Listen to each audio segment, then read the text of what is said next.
अधिक ध्वनि अधिक अगर अधिक अधिक शोर से ध्वनि प्रदूषण होती है। क्या होती है? ध्वनि प्रदूषण होता है। अधिक शोर से ध्वनि प्रदूषण होता है।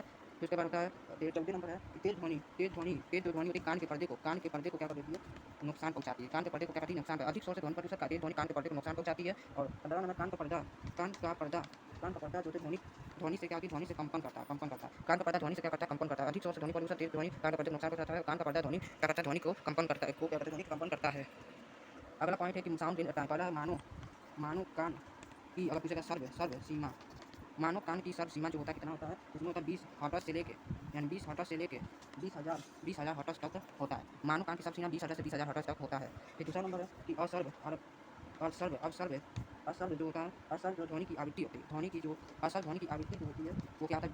20,000 से क्या होती है? ज़्यादा होता है। तो याद करना है कि असर्व ध्वनि की आवृत्ति 20,000 से ज़्यादा होता है। इसके बाद तीसरा पॉइंट है कि असर्व तरंगे जो होती है ध्वनि उत्पन्न करती है। ध्वनि क्या करती है? असर्व तरंगे जो होता है भूकंप को क्या करती है?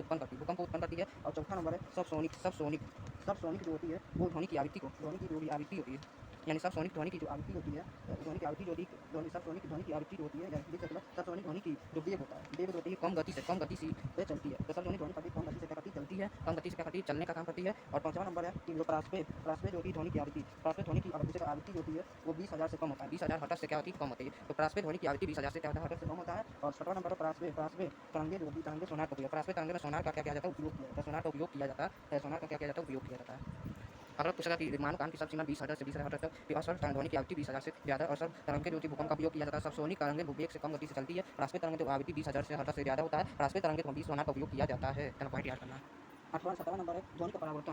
ध्वनि का जो भी परावर्तन होता है वो क्या होता है? प्रतिध्वनि बनाता है। ध्वनि का परावर्तन प्रतिध्वनि बनाता है। फिर 8वां पॉइंट है मेगाफोन में किसका उपयोग किया जाता है? बहु परावर्तन का क्या किया जाता है? उपयोग किया जाता है। 9वां पॉइंट है कि ध्वनि के अवशोषण में प्रतिध्वनि क्या करता है? प्रतिध्वनि जो होती है प्रतिध्वनि घटाता है। प्रतिध्वनि क्या करता है?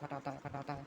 और 10वां नंबर पॉइंट है कि जो मुलायम पदार्थ होता है ध्वनि को उत्पन्न करता है। मुलायम जो पदार्थ होता है वो ध्वनि को अवशोषित करता है। ध्वनि को क्या करता है? अवशोषित करता है। क्या करना? ध्वनि का परावर्तन जो प्रतिध्वनि घटाता है। मेगाफोन में बहुपरावर्तन का उपयोग करता है। ध्वनि का अवशोषण प्रतिध्वनि घटाता है और मुलायम पदार्थ ध्वनि को क्या करता है? अवशोषण करने का काम करता है।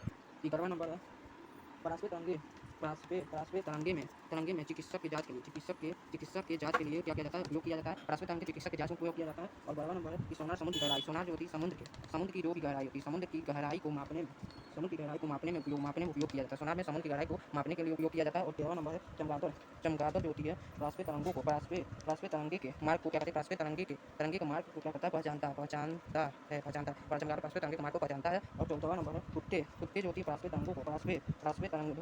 ध्वनि को क्या कर सकता है? सुन सकते हैं। परास्पे ध्वनि को सुन सकते हैं। तो याद रखना परास्पे तरंगे जो होते हैं चिकित्सक के जांच में सोनार में समुद्र की गहराई मापने में उपयोग किया जाता है। चमगादड़ जो परास्पे तरंगे के मार्ग को पहचान सकता है। कुत्ते परास्पे ध्वनि को क्या कर सकते हैं? सुन सकते हैं। अगला नंबर है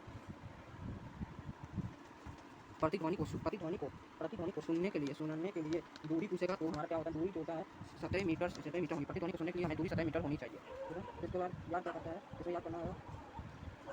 अगला है ध्वनि तरंगे।